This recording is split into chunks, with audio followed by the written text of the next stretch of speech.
بسم اللہ الرحمن الرحیم صلی اللہ علیہ محمد۔ پاکستان اور دنیا بھر میں لاکھوں دیکھنے اور سننے والوں کو ناہید احمد جیلانی کا سلام۔ ناظرین، آپ کو جیلانی جی یوٹیوب چینل اور فیس بک پیج پر خوش آمدید۔ امید کرتا ہوں آپ جہاں کہیں بھی ہوں گے اپنے اہل خانہ سمیت بخیریت ہوں گے، خوش بھی ہوں گے اور محفوظ بھی۔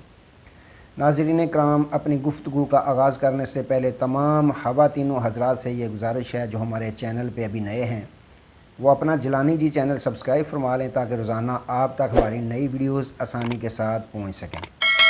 بلا تاخیر اپنی گفتگو کا آغاز کرتا ہوں۔ ناظرین کرام، بڑی خبر آ گئی۔ آئندہ 6 ماہ میں کیا ہونے والا ہے، اس پہ میں نے بات کرنی ہے۔ قومی سلامتی کمیٹی کا اعلامیہ کہاں سے جاری ہوا، اس پہ میں نے بات کرنی ہے۔ اور احمد میر صاحب نے کیا کہہ ڈالا، اس پہ میں نے بات کرنی ہے۔ ناظرین اکرام، سب سے پہلے تو جو سپریم کورٹ آف پاکستان کا فیصلہ آیا کہ پاکستان میں 14 مئی کو جو کہ پنجاب کے صوبائی الیکشن ہیں وہ کروائے جائیں، تو جب یہ کیس چل رہا تھا کچھ تو اختلافی نوٹ تب ہی آنا شروع ہو گئے تھے، وقفے سے کچھ جج صاحبان کے۔ اب ایک اور نیا اختلافی نوٹ آیا ہے جو جسٹس عطر من اللہ صاحب نے 25 صفحات پر جاری کیا ہے۔ ناظرین اکرام، عموماً تو 1-2 صفحات پر جو اختلافی نوٹس ہوتا ہے وہ دیکھنے کو ملتا ہے، پڑھنے کو ملتا ہے، لیکن یہ 25 صفحات پر تھا۔ انہوں نے اپنے اختلافی نوٹ میں یہ تحریر فرمایا کہ جو پاکستان تحریک انصاف ہے، پہلے تو وہ آئی سیاسی حکمت عملی کے ساتھ کہ ہم نے استعفے دے دیے ہیں قومی اسمبلی میں، ہمارے استعفے اسپیکر قومی اسمبلی منظور نہیں کر رہے، لہذا انہیں حکم جاری کیا جائے کہ وہ مشترکہ ہمارے استعفے جو ہیں وہ قبول کریں۔ پھر یہ سیاسی حکمت عملی کے تحت دوبارہ عدالت میں حاضر ہوئے کہ ہمارے استعفے منظور نہ کیے جائیں۔ یہ پاکستان تحریک انصاف اپنی سیاسی حکمت عملی سے سپریم کورٹ آف پاکستان کو استعمال کرنا چاہتے تھے، تو انہوں نے اختلافی نوٹ میں یہ لکھا کہ جو 8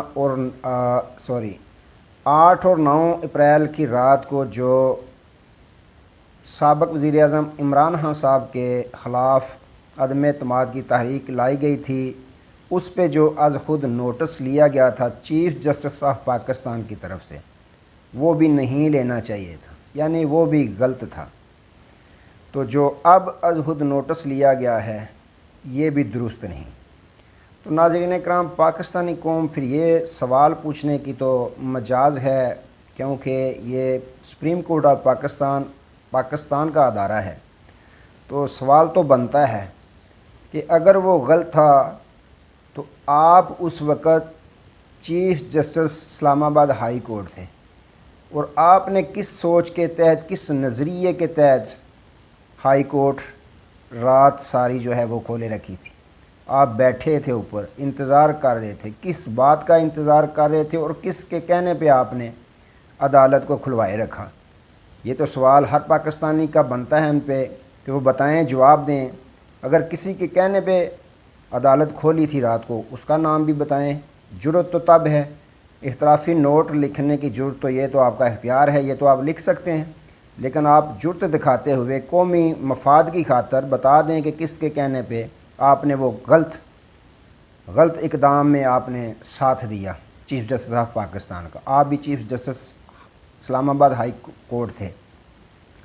تو ناظرین کرام، اسی کے تناظر میں سابق وزیر اعظم اور جو صدر ہیں پاکستان مسلم لیگ نون کے، اس وقت مفرور، اشتہاری اور عدالتوں کے سزا یافتہ ہیں، وہ ڈکٹیشن دے رہے ہیں کہ اب چیف جسٹس آف پاکستان کے پاس کوئی بھی ان کے پاس یہ اخلاقی حق حاصل نہیں کہ وہ اپنے منصب پر قائم رہیں۔